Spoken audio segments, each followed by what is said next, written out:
Empire Itoophiyaa lafee fi dhiiga ilmaan Oromoo bobeessitee ijaaramtee haga har'aa lafee Oromoo daakuu fi dhiiga ilmaan Oromoo lolaasuu hin dhiifne.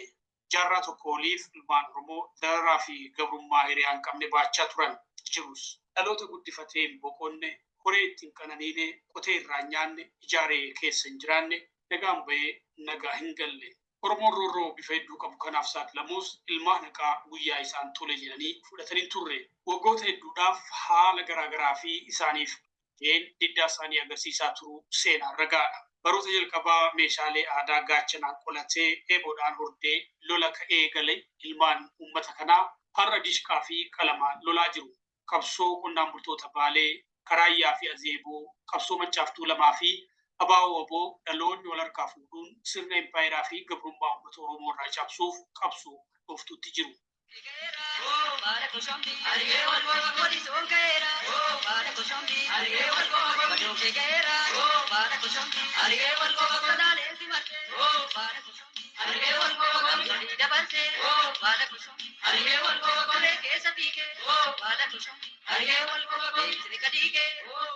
Boqonnaa qabsoo walakkaa jaarraa darbee qofa yoo ilaalle abaawoon akka dhaabaatti waraanni bilisummaa Oromoo akka damee waraana abaawootti qabsoo jaarmiyaa ka'ee galan bara 1973 yoo ta'u dhaloota qaroo fi sabboonaa ta'anii ijaaramee hawaasa Oromoo dammaqsaa fi lolaa fi ture har'as itti jira.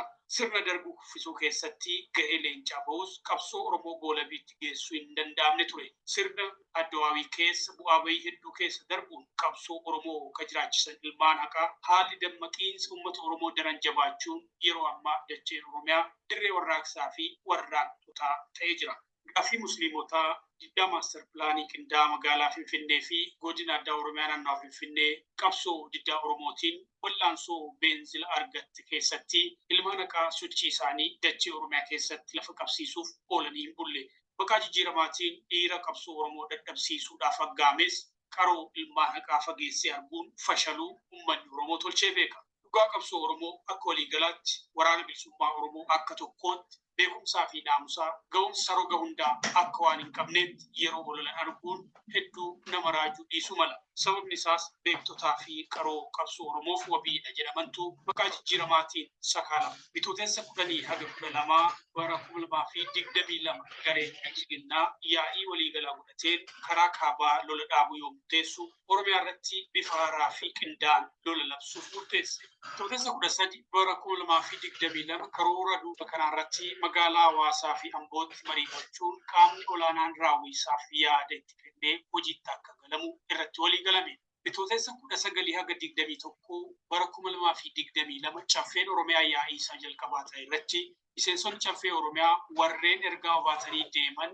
mootummaan waraana bilisummaa Oromoo irratti tarkaanfii akka fudhatu yeroo gaafatanitti pireezidantiin mootummaa naannoo Oromiyaa Obbo Shimallis Abdiisaa nu qofaa keenya waraana bilisummaa Oromoo balleessuu waan hin dandeenyeef gargaarsa gaafanna jechuun karoora duula sanaa kan raawwisaaf qaama olitti ergame hojiirra oolfamuu akka qabu yaada kennan. Akkaataa dhuma karoora isaanii kanaatiin waraana Oromiyaa keessa raabsuu eegalan dhuma ji'a bitootessaati.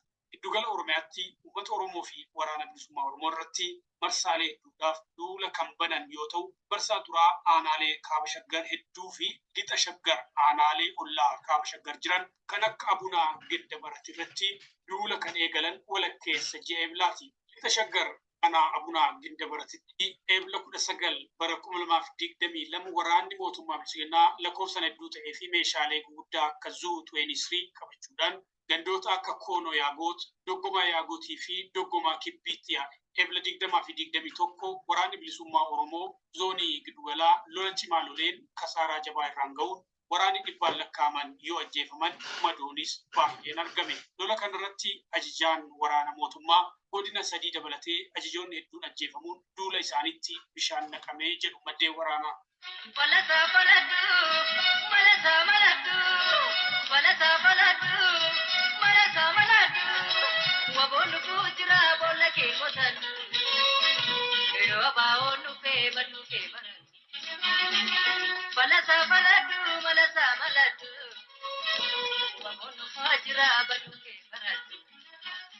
Karaa waraana irra qaqqabe kanaan kan aare gareen mootummaa eebla 21 sa'aatii booda reeffa hoogganoota fudhatee deebi'uudhaan galgala sa'aatii tokkorraa eegaluun haleellaa xiyyaaraa uummata nagaa irratti raawwateen namoota nagaa 16 ajjeese. Waraana bilisummaa Oromoo zoonii Gidugalaa duula qindaa'aa uummata irratti baname kana qolachuudhaan duula isaaniitti bishaan naqe. Lola kana kan lolee lolchiisaa ture gootonni sibiilaa hayyuu dhaloota qubee barreessaa sabboonaa fi loltuu haqaa Jaal Simbirroodhaa jedhu. Lola kanarratti goonni seenaa dheeraa malee umurii dheertuu hin qabu akkuma jedhamuu fi barruusaa irratti uummata koorraa diina lolee cabsuu yoo hin dadhabeeyyuu lubbuu tokkittiin qabu uummata koof kennuu hin dadhabu akkuma jedhe lubbuusaa qaalii uummata isaaf laatee darbe.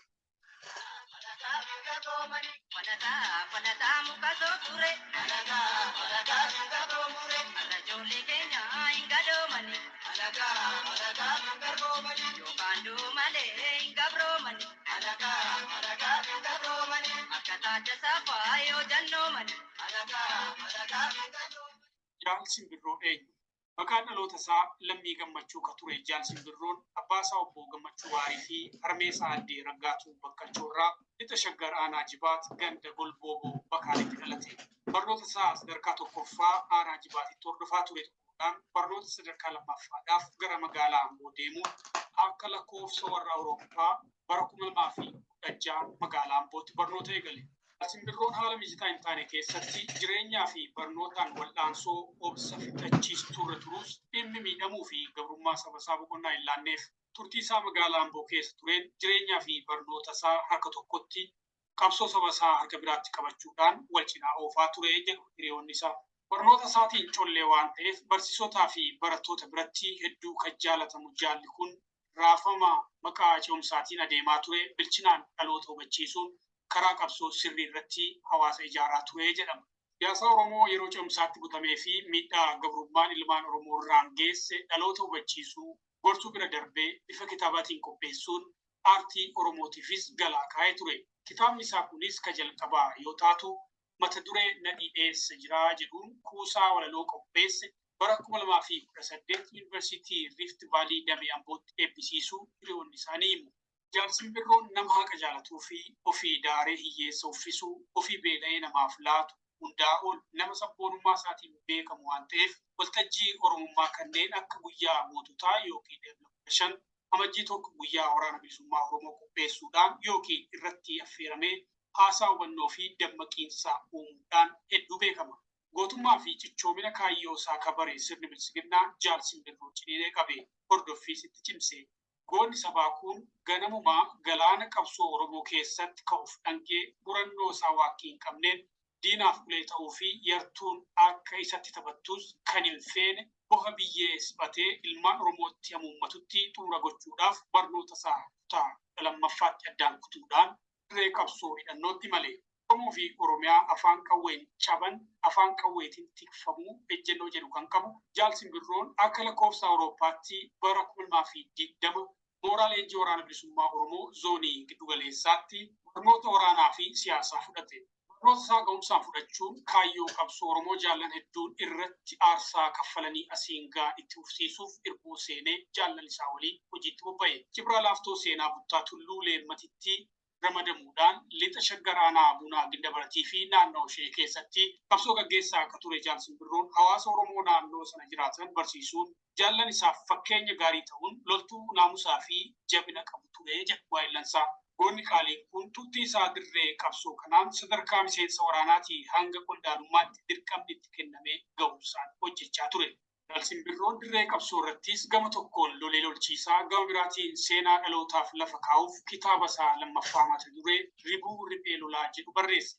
Kitaaba kana ji'a bitootessaa 2022 xumuree mana maxxansaa galchuus maxxansiisee baasee ijaan arguu hin dandeenye. Onneen sibiila hayyuun dhaloota qubee Jaal Simbirroon duula ilmaan Oromoo fi waraana bilisummaa Oromoo irratti humna qilleensaa fi lafoodhaan aanaa Bunaa Gindabaratii baname irratti lolee osoo lolchiisuu Ebla 22 bara 2022 wareegamee jedhu maddeen waraanaa. Ja'ala maasawe aangola dabanini ya marre yoo dhuge jabanga dabanini ya marre yoo dhuge jabanga ambo keessa lola ata Shaggar ga'ee mataani abbaanis yoo dhuge ilma jiraan madu maqaani burree agaatitu Kitaabni seenaa jabaa qabduu fi imaanaa jabaa dhaloota laattu riphee lolaa boqonnaa jajjabaa sadiin dhaamsa haala yeroo fi qabsoo Oromoo mul'isu katabee jira.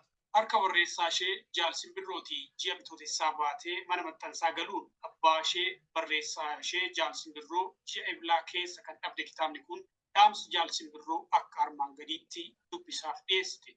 Bakka cite dhiigaafan siif dhiige, bakka cabe okkoluufan siif okkole, aanteef boo'uufan siif boo'e, lammiif jooruufan siif joore. Humna qabu kana ittiin diina sirraa ittisu. Garuu diina si nyaatu taa'ee ilaaluu hin dandeenye. Humna yoo dhabees lubbuu koo siif kennuu filadhe. Lafee koo siif cabsee siin caba oolchuutu natti tole. Dhiiga koo dhangalaasee siin oolfachuu barbaade. Garuu yoo ati humna naaf taate boora koo yaabbadhee lafa xiiqii nan ga'a, humnas nan qabaadha. Isa humna isaa irratti taliigamee humnaan na taliiguu fedhus nan injifadha. Kanaafuu humna naataa ture akka diina injifannuufis nan utubduure yaa utubaa dhugaa. Sifallola uummataan har'aan gortu. Sifallola Oromoon har'aan gortu. Sifallola uummataan har'aan gortu. Sifallola Oromoon har'aan gortu. Dargaggoon Oromoo kaatee bosonaan galtu. Sifallola Oromoon har'aan gortu. Ijoolleen Booranaa uummataan har'aan gortu. Sifallola Oromoon har'aan gortu. Maan bareentuma maal kaatee har'aan gortu.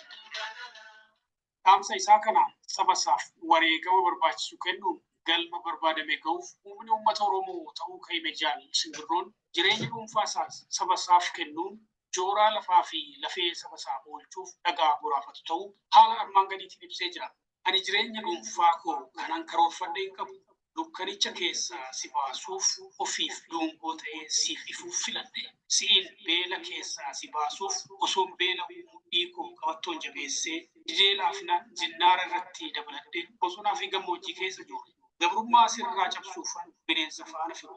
Qorraa akka obboleettiitti, ho'aa akka obboleessaatti, eeboo akka haadhaatti, beela akka abbaatti yaaddoo akka lammiitti ilaaleen jabaadhee of jabeesse jedhee dhuunfa. Jaal Simbirroon dhaamsa isaa kitaabaan lafa kaa'e.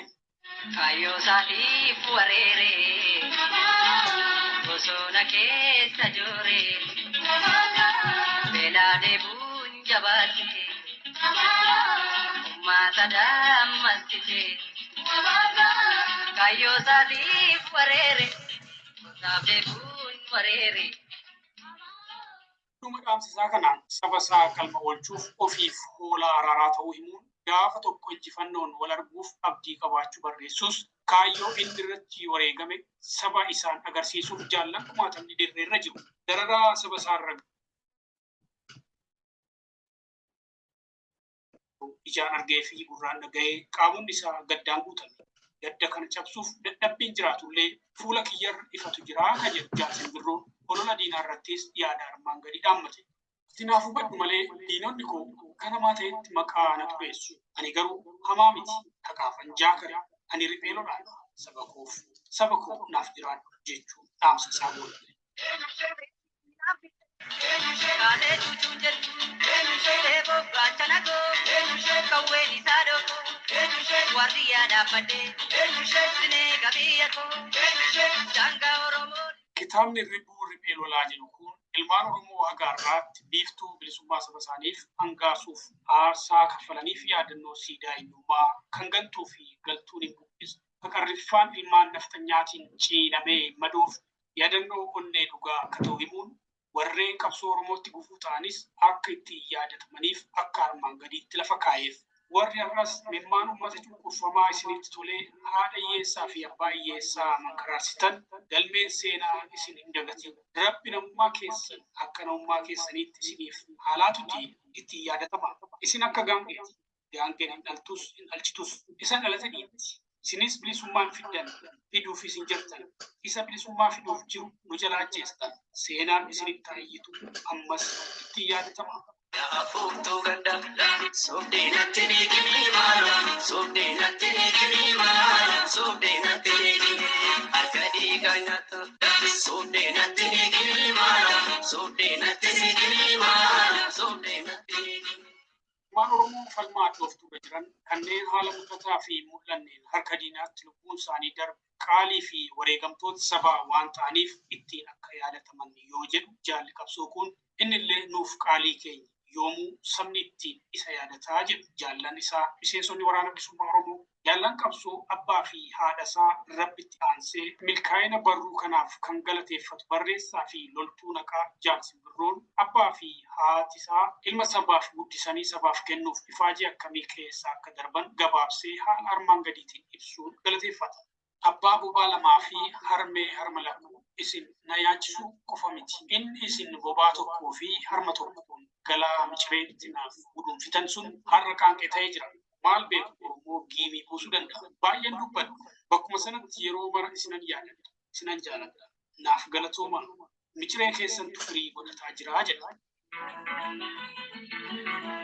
Boina yoko andina warana Watina blue Watina Kitaabni kun qabsoo Oromoo harka waraana bilisummaa Oromootti kufee uummata keenya burjaajii malleef saaxilameef hubannaa fi ergaa cimaa kenna. Warraaqsa barbaadu, warraaqsa jiraachisu, kakaayyoo walabummaa Oromiyaa galmaan ga'u, riphee lolaan sun riphee lolaa dhugaa akka ta'e ibsa. Riphee lolaan dhugaa, riphee lolaa abbaa irree buusee abbaa irree ta'uu osoo hin taane kan dantaa fi fedhii saba isaa waalteffachuun sirna haqaa fi dimokiraasii saba isaaf dhaabudha. Nullee kanarraa adda ta'uu hin qabnu jechuun akeeka.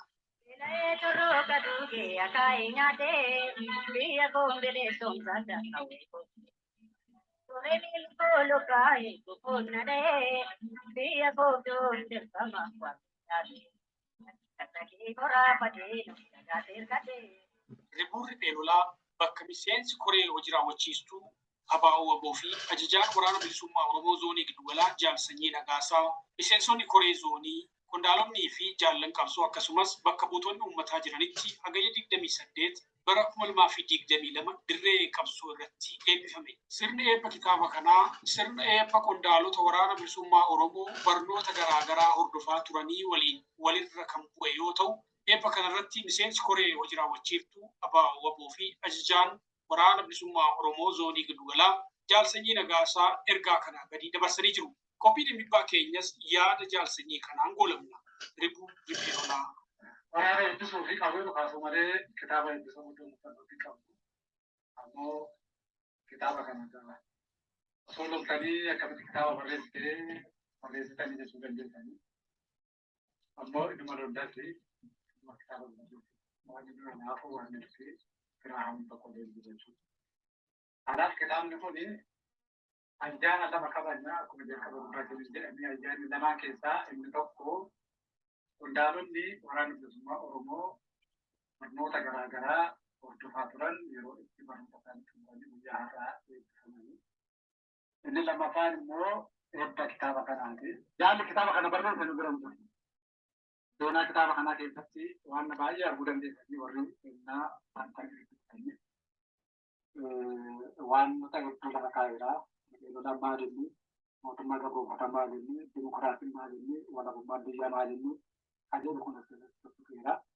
Dhuma guddaarratti yaalli kun kitaaba kana keessatti waan adda godhu uummata Oromoof waan kennu yoo ta'e lubbuu tokkitti waan naa kenne kennuu namni na dhoohu hin jiru. Lubbuu tokkitti waan naa kenne uummata Oromoof kenna waan na dhoohu hin jiru. Akkuma jedhe tokkitti lubbuusaa kan namni hin gaafanne kan inni isa gaafanne tokkitti lubbuusaa uummata isaaf kennee darbu. Kanaaf uummata Oromoo biyya keessaas uummata Oromoo biyya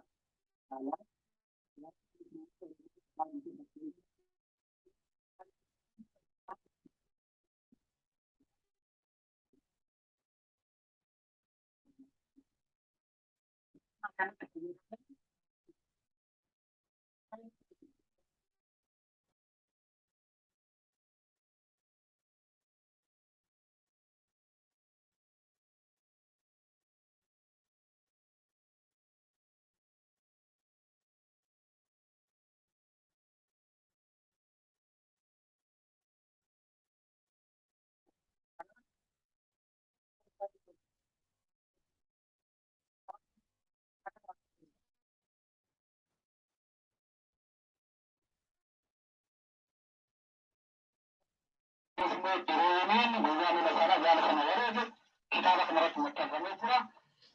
Kanaaf kitaaba kana keessatti waan baay'ee argitu, waan baay'ee dubbattu, waan baay'ee irraa barattu waan akka guyyaa kanaa waraana mootummaa, waraana riphooletaa akkasumas immoo dimokiraasiin addunyaa kana gubbaarratti namni akkamitti bulaa, namni akkamitti bulaa jira adeemus kitaaba kanarraa argattan. Kanaaf kitaaba kana akka kennaa addaatti har'a filmas hin qopheessine namoota hundaaf waamicha inni godhu yoo dadhabne namoota muraasa waamne kitaaba kana fuulduratti eebbifamu jechuudha. Kana kitaabni keessan kana fakkaata.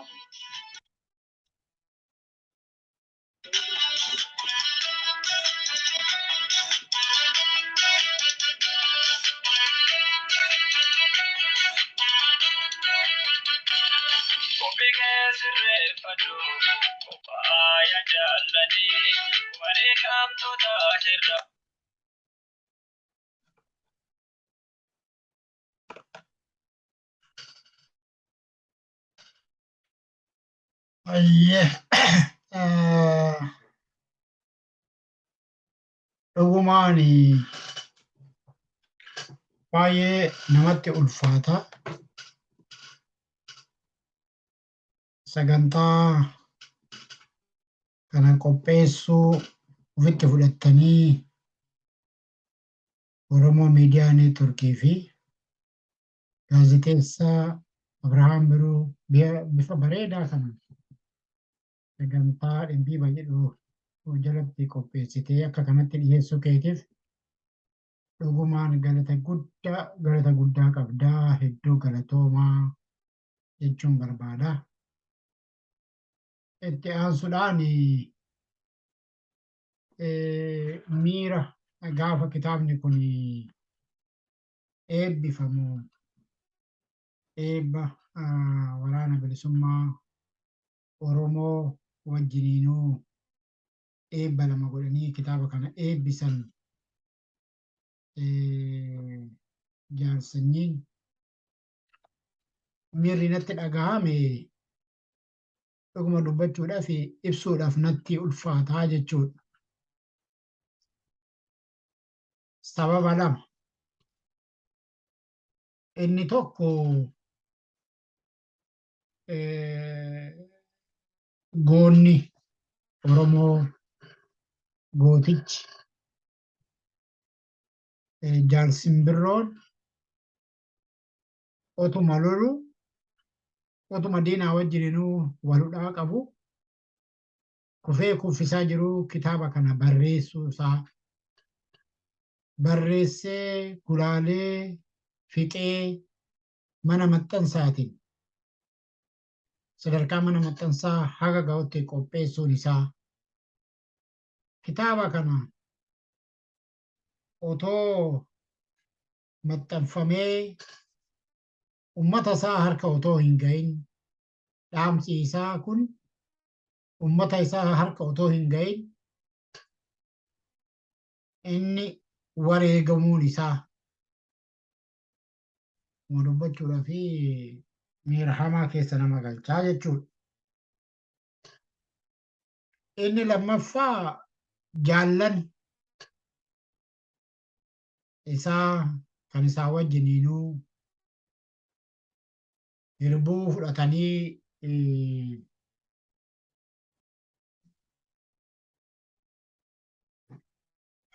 diina wajjin kuffisaa jiran Oromiyaa keessatti bifa sana fakkaatuu fi waltajjii sana fakkaatu irratti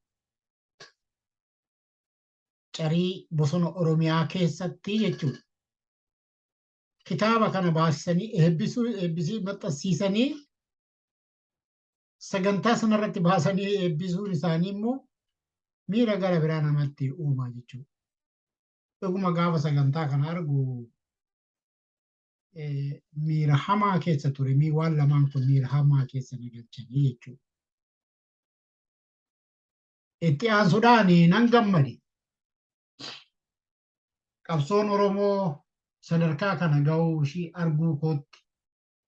Qabsoon Oromoo wareegama ilmaan Oromoo sadarkaa olaanaa booda har'a Oromiyaa keessatti kaleessa waraanni bilisummaa Oromoo ofii adda bilisummaa Oromoo gaafa Oromiyaarraa biyya ollaatti baqatanii qubsuuma yookaan bakka itti qubsuuma godhatanii waraana isaanii leenjifatanii bobbaasan dhabuu irraa kan ka'e biyya ollaatitti baqachaa turanii jechuudha. Haa ta'uuti har'a funyaan Finfinnee jalatti baatiidhaan torban lamaan waraana bilisummaa Oromoo eebbisuun waraana bilisummaa Oromoo eebbisuu qabamutti immoo loltuun waraanni bilisummaa Oromoo woboon mataan isaa miseensi woboo hoggansi woboo mataan isaa kitaaba barreessee maxxansiisee sadarkaa eebbatti eebbisiisuun isaa. Inni kun immoo gammachuu guddaa namatti horaa jechuudha. Isa sagantaa kabaja hookaa affeerraa adda addaa godhanii galma guddaa keessatti kitaaba eebbifamu irratti irra caala inni kun immoo nama gammachiisa nama boonsallee jechuudha. Kanaaf jaala keenya jaal simbirroo akkuma kitaaba isaati irratti lafa kaayee wareegame waan Oromoodhaaf kennuu danda'u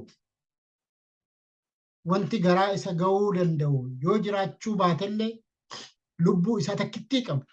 Namni hundumtu keenya lubbuu takkittii tana qabnaa miti kan deebinee argine yoo baate.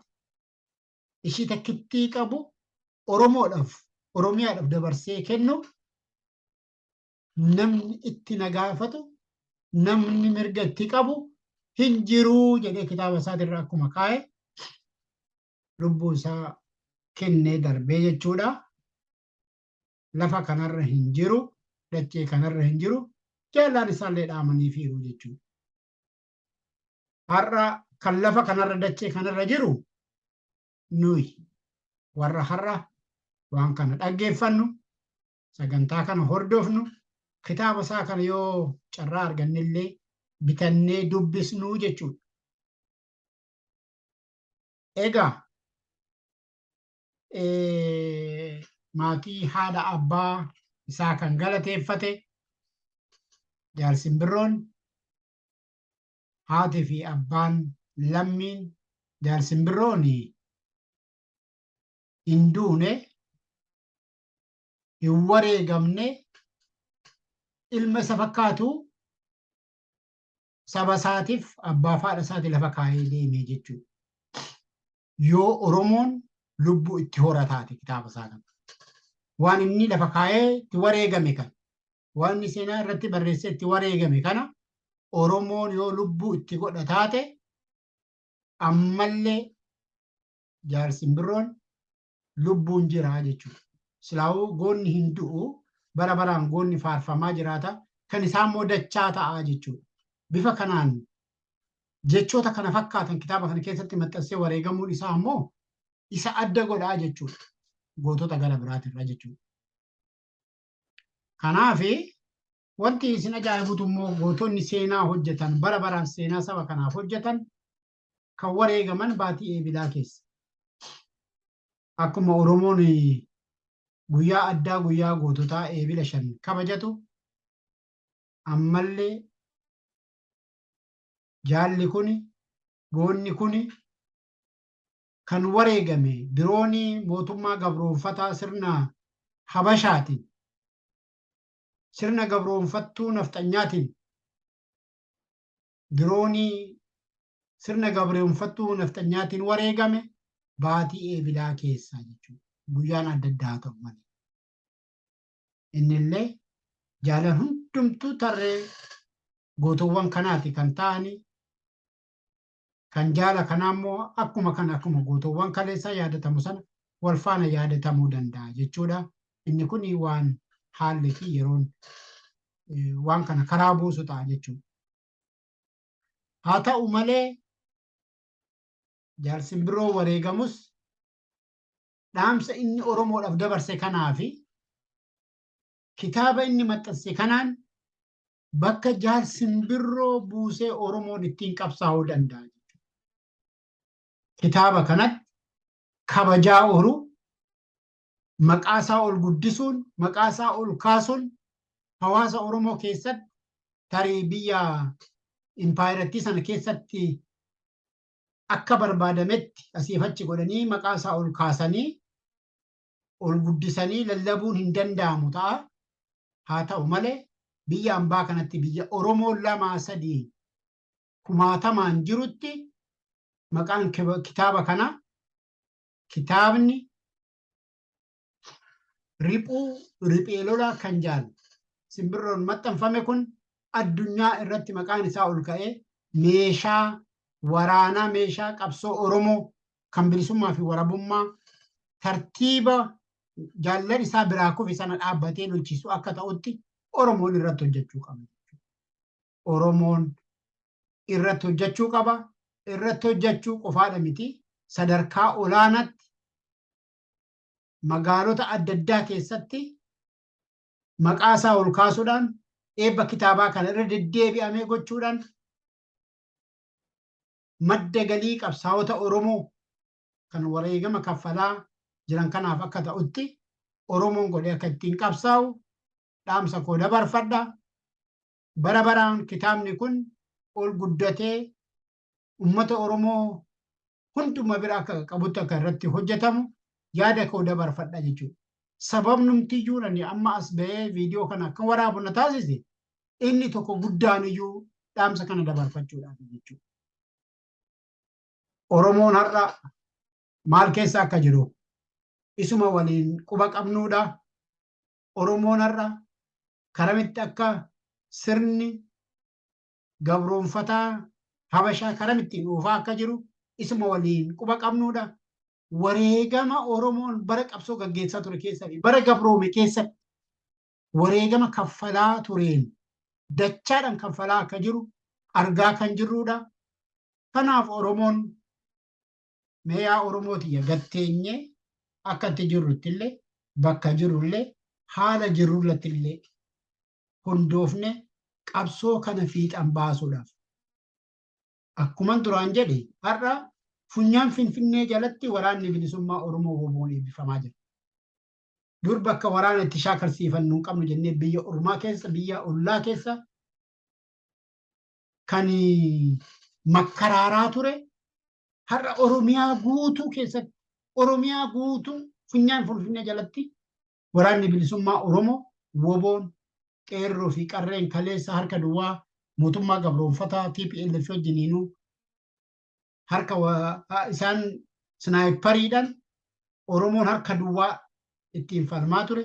Har'a sana hunda bira darbee hidhannoo guutuu waliin marfamee magaala Finfinnee jedhamtu giddugala biyyattii jalatti waraana ofii eebbisiisee bobbaasaa jira jechuudha.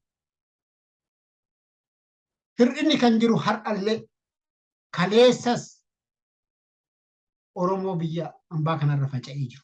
Oromoo biyya ambaa kanarra baqatee jiru. Adaraa keessan lammii kiyya. Hooggana kaleessas haa ta'an. Kanarra hoogganuudhaaf roora'amaa jirullee haa ta'an. Dura carraa warra biyya keessaa diina kufee kuffisaa jiru. Biyya keessatti maadhee isaa babal'isee waraana isaa leenjisee eebbisee bobbaasaa jiru. Waan xinnoodha nuti isaan lubbuudha kennaa jiru.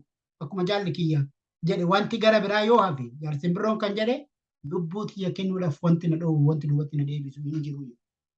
Nuti yoo xinnaate lubbuun teenya bakka nagaa jirti. Isaan jeequu dhiisne warra lubbuu kennu ta'a. Isaan jeequu dhiisne ofii keenya waan dandeenyuun bira haa dhaabbannu. Waan fakkaatu waan nurraa eegamu waan nurraa fakkaatu. Waan nurraa fakkaatu immoo isaanuu dhaammatanii jiran. Yoo sanaan bira dhaabbanne yoo kitaaba maxxanfame kana gatii itti goone gatii isaa ol kaasne kitaaba seenaa qabeessa ta'u yoo kan taasisnu taate qonni nurraa eegamu ishii kana qofaadha. Sana bira darbee yoo tarii yoo dandeettii sanaatii fi kennaa sanaa yoo qabaanne rakkoo Oromoo kana addunyaatti himu. Silaa kan nurraa eegamu kana. Kana dhiifneeti amma kan rakkachaa jirru jaarmaa biyya alaa kanatti ijaaru jaarmaa biyya alaa kanatti as gadi baasanii ittiin qabsoon biyya alaa kanatti ittiin goon tokko iyyuu hin jiru. Amma inni barri sun darbee jira. Barri sun darbuudhuma isaallee mee haa hubannu.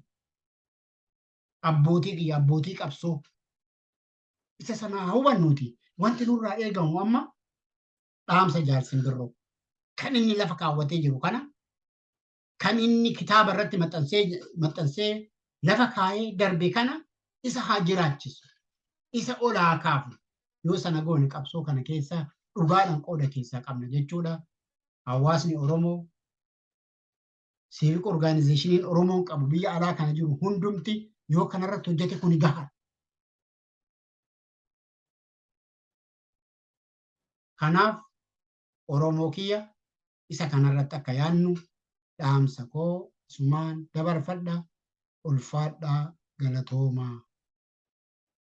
Jaala keenya kana haa jiraachisnu wareegama inni kaffale caala akka kitaabni isaa kun wareegama inni kaffale kanarratti waa itti cobsee itti dabalee qabsoo kana keessatti qooda fudhatee akka qabsoo tana galmaan ga'u taasisuun akka nurra jiraatu haa taanu. Sanaaf ufaa qopheessuun jira galatoomaa ulfaadhaa. Yoon hamma kana jedhi hingaa jedhee itti ni yaada. Ulfaadhaa.